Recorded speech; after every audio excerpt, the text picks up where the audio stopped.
यह कहानी है उत्तर प्रदेश के छोटे से गांव रामपुर की, जहां हरिनारायण जी अपने परिवार के साथ रहते हैं। उनके परिवार में उनकी पत्नी जानकी देवी, उनका बड़ा बेटा मोहन और उसकी पत्नी रमा, उनका छोटा बेटा सोनू, उसकी पत्नी राधा और उनका पोता अंशु रहते हैं।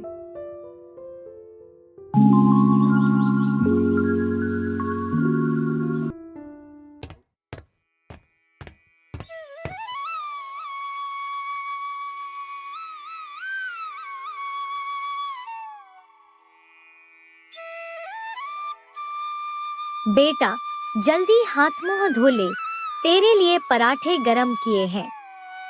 हाँ अम्मा, आज खेत में बहुत घास उगाई थी, बड़ी मुश्किल से साफ किया। तभी सीमा आती है। सीमा गुस्से में, हर काम मोहन जी ही करेंगे क्या? औरों को भी कुछ करना चाहिए ना। इतने में सोनू आता है। सोनू हंसते हुए, काहे भाभी, हम भी तो काम कर रहे हैं। आज नहर से पानी खींचा है खेत के लिए। काम या बस हाथ में हंसिया पकड़ के फोटो खिंचवा ली होगी। राधा आकर बात संभालती है। दीदी, सब मिलजुल के करेंगे तो ही घर चलेगा, लड़ाई से क्या मिलेगा।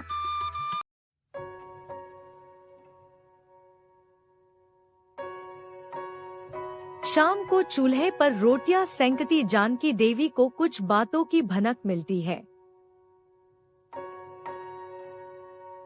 लगता है दोनों भाइयों में कुछ अनबन है। मुझे इनके बाबूजी से बात करनी होगी। मां जी, सोनू जी कुछ ज्यादा परेशान रहते हैं इन दिनों। हे नारायण, ये कैसी परीक्षा है? जो बेटे मैंने गोद में खिलाए, वो अब एक दूसरे को शक की नजर से देख रहे हैं।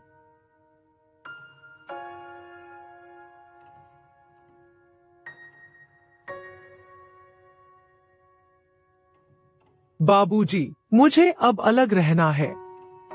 मैं अपना हिस्सा चाहता हूँ।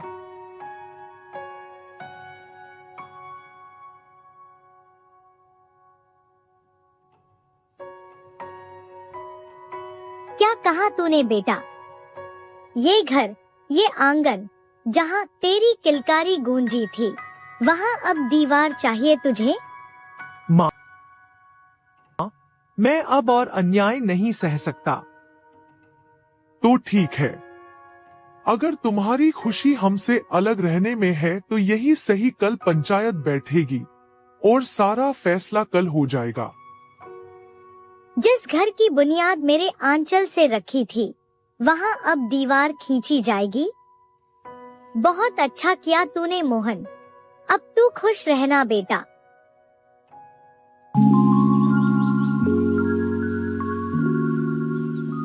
गांव के चौपाल पर पंचायत बैठती है।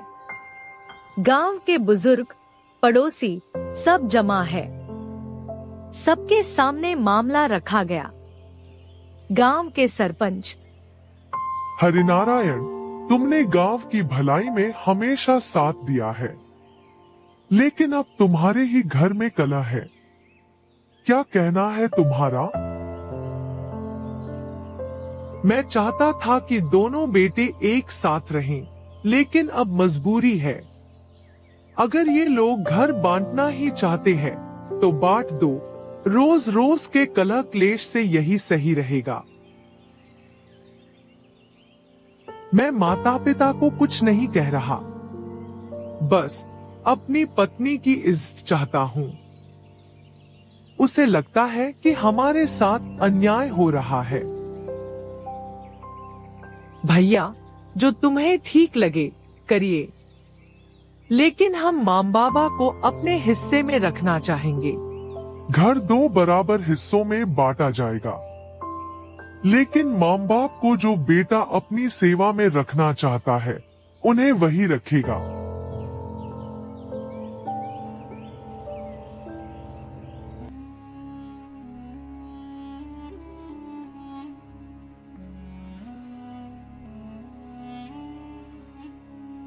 कुछ महीने बीत जाते हैं।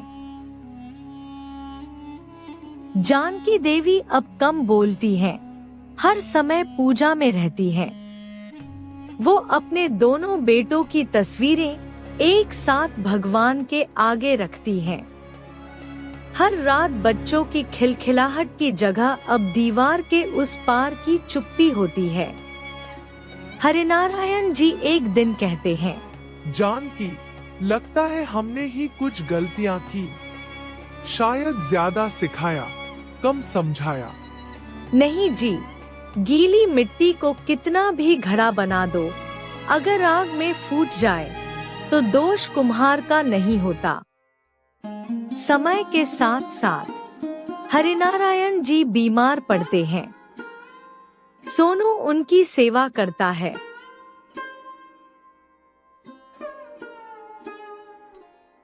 जानकी देवी हर रात तुलसी के आगे दीपक जलाती हैं। हे ठाकुर जी, मुझे कुछ नहीं चाहिए, बस आपसे एक ही विनती है, मेरे परिवार को फिर से एक कर दो, मेरे बच्चों को फिर से भाई बना दो।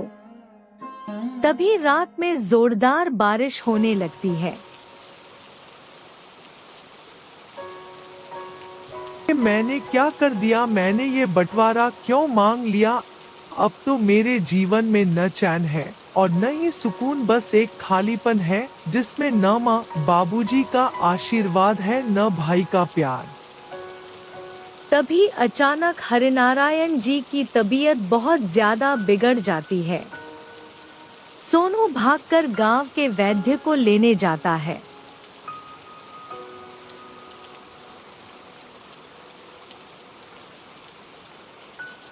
वैद्य जी, जल्दी चलिए, बाबूजी की तबीयत बहुत खराब है।